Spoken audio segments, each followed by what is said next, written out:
Hello students, how are you today? Today is 12th Feb 2026 and today we are going to start the chapter Women, Caste and Reform. In this chapter, we will start with the first question, which is what social ideas did the following people support? And the name of the following people are Ram Mohan Roy, Dayanand Saraswati, Veerasalingam Pantulu, Jyoti Ru Phule, Pandita Ramabai, Periyar, and Mumtaz Ali. And the last one is Ishwar Chandra Vidyasagar. So we will start with the first one, Mr. Ram Mohan Rao. He started ban of sati.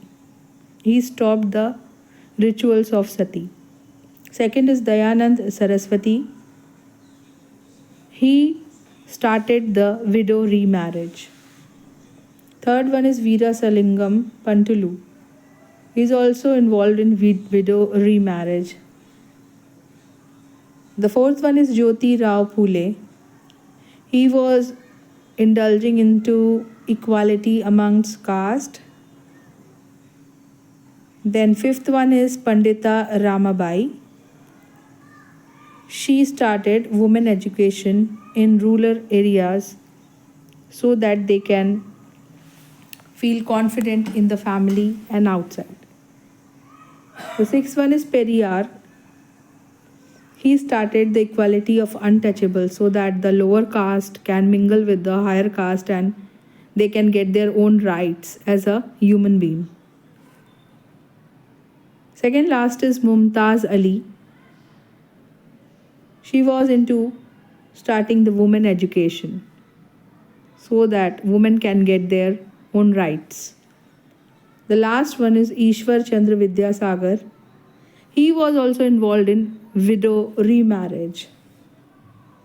Now we will come to the second question, which states the true and false. First one is when the British captured Bengal, they framed many new laws to regulate the rules regarding remarriage, adoption, and the inheritance of property.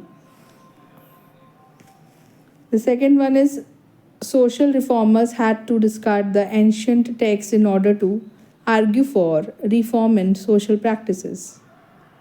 So first one was about British captured Bengal and they framed many new laws to regulate the rules. So this is true. And the second one is social reformers had to discard the ancient text in order to argue for reform in social practices. So this is false.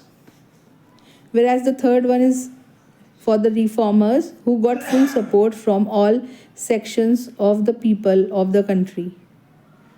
In this case, it is false because reformers has not got any full support from all sections of the society. It's not like that. And the last one is the Child Marriage Restraint Act was passed in 1829. No, the Child Marriage Restraint Act was not passed in 1829.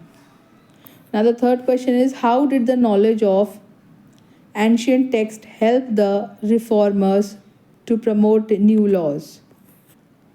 In this case, the Ram Mohan Rao was well versed in Sanskrit, Persian, and several other Indian and European languages. So he tried to show through his writings and the speeches and the practice, like how to practice of widow burning had no sanction in ancient texts. The strategy adopted by Ram Mohan Roy was used by later reformers as well. Whenever they wished to challenge a practice that seemed harmful, they tried to find a verse or sentence in the ancient sacred text that supported their point of view. They then suggested that the practice as it existed at present was against early tradition.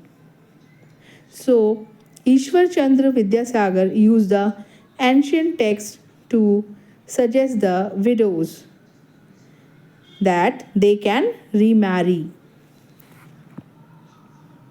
Now we will come to the fourth question, which is about the finding the different reasons that why people had not sending girls to school.